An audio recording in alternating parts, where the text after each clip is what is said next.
Brion, thank you very much for coming in today. Dr. Weiss, my pleasure. I mean, we really appreciate it. And I have to thank Brion personally. I've known Brion for over 10 years now. Well over 10 years now. Like 20. Going on 20. Yeah. And, but I don't want to tell people how old we are, so let's keep it at 10. Okay, I can say that. Brion is, and I keep saying everybody is the most important person in this project. When I went to Geneva and I talked to Brion Jeannette, who was the head of the World Health Organization Blindness Prevention Project, I said, Brion, you can make this happen. At this point, you're the most important person. And as we go along the road, you'll hear from Gene Rhodes, who was the landlord of these buildings. And when I talked to him, without his initial support, we wouldn't be able to be here today. So at every step along the way, people have come up to bat and made this thing possible. It's because of your charismatic approach to this. Well, I think it's also because of the cause. Because people really generally, most of us really want to do good. Mm-hmm. And we want to help other people. Mm-hmm. And there's so few times that you could really be so involved personally in helping people and reaching out. So that's what, and I won't mention all the other names, but let's get back to Brion. Brion, at this moment, you're the most important person, because what we're trying to do is sell cataract surgery in Africa the way McDonald's sells hamburgers. And one part of that project is to do replicated eye care modules.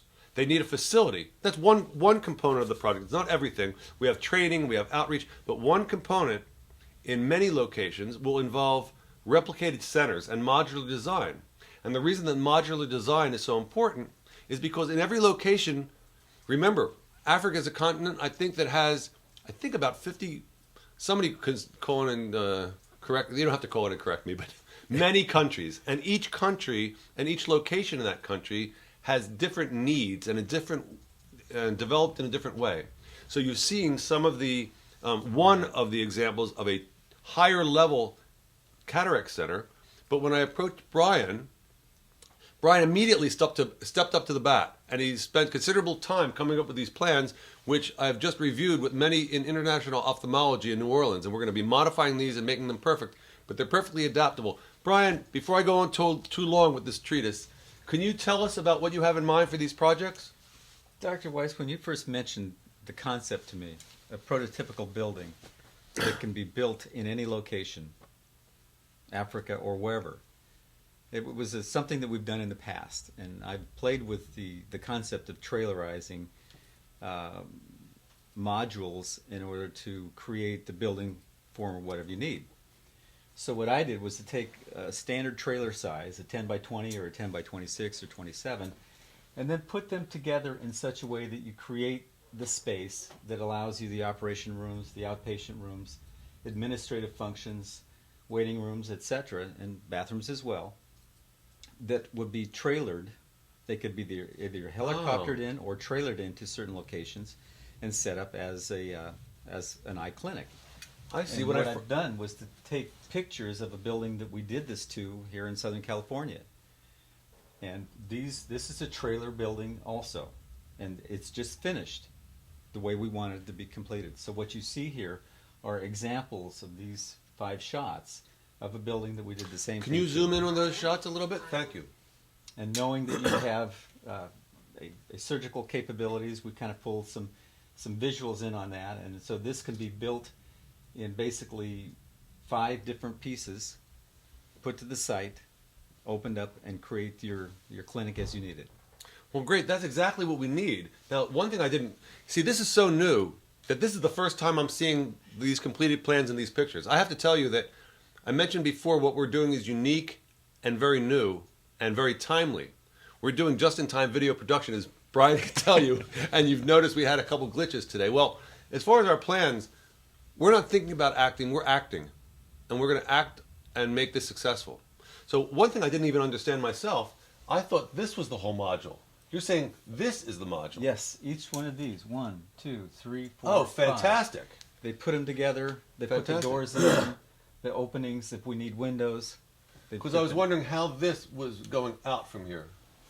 Well, this just ends up to be a longer one. Oh, great. But the shape actually gives me a physical architectural dimension to work with, so that we can do a different roof here and create patios and entries that might be great waiting spaces outside. We use canopies in some locations, and we use the indigenous landscape architecture to help make the building feel like it's part of the community.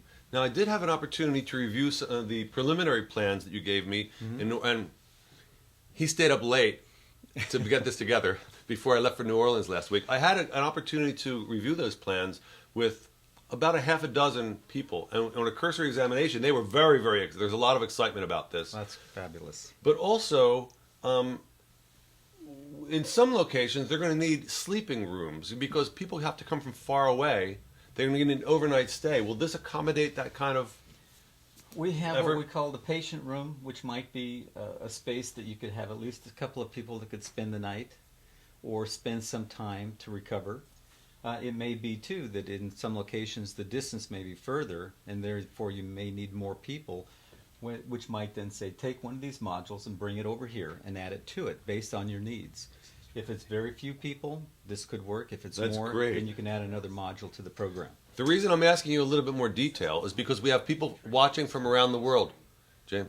We have people watching from around the world and in international ophthalmology. And this is a very, very important concept. David Payton, if you're still watching,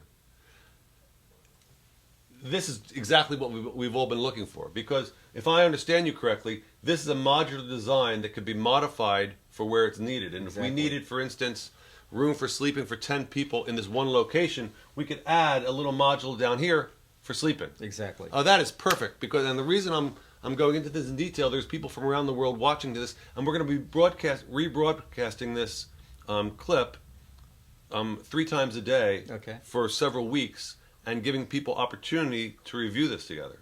Well, this becomes the core building, and then as each locale demands more and more spaces, whether it be more waiting areas or bigger administrative functions, they can be plugged into as a module and create the space that you need for long-term benefit. You know, Brian, I'm getting chills. I'm getting chills because I'm even more excited about this than I was an hour ago, because I didn't even understand how great it was for us. Well, what You know? you're doing, Rick, is what kind of gets me the energy. To see where you're going with this is very exciting in an area certainly that has a huge need, and for me to be able to help you get there, it's very exciting to me. Well, that's great, man. I really Yeah. appreciate it. Now, there's one other thing that you could really help with, telling us about the financial aspects of this. Now, can you tell us, because the people out there may want to donate, and somebody, if they're not watching now, they will soon be watching. Sure. And we'd like to tell them about how much does something like this cost, and what are the things that go on into economy of scale? I mean, do we save money if we can replicate this center in 10 locations or 100 locations or even 1,000 locations? And what are the economics of this thing? I believe that there is economy of scale if you look at the multiplicity of that core building. The trailer sections themselves could run $15,000 to $30,000 a piece, depending on what their space is. Half of the operating room, as an example, vertically or horizontally, might be a $20,000 element because it's very simple. Excuse me? Now you heard it. For $20,000, someone watching, or if you know somebody who has a little extra income, $20,000 will buy an operating room. Now, in that operating room, well, to give you an example, there's an operating room at KCCO where we're supporting that is doing 50 operations a week. Now, for $20,000? I would say $20,000 plus your equipment. Right. Well, for $20,000, somebody could be responsible for an operating room that can do to have permanent benefit for somebody in Africa. How much if we wanted to, roughly, if that was the kind of model that we finalized on, roughly what would that cost? If somebody wanted to kind of say, I'll take responsibility for that. I have some extra income and I want to put it to a worthy cause. How much would something like that cost? The core building, you could be talking a $250,000 structure, and it could be less again as you find people who may want to participate in the program and offer benefits to the organization. And blindness is a great place to garner a lot of help. And they might say, well, we can do you more and we can do it for less, et cetera, et cetera. But you also have to look at the foundation systems, the infrastructure, power, electrical, water, and these kinds of things. And each of those are driven by the community that it's there to support. So, see, this guy knows what he's talking about. I was here with Brion Jeannette. He's a world-renowned architect, and he's been so helpful with this. Brian, thank you for coming into the studio today. I really appreciate it. Rick, a pleasure indeed. Thanks again, man.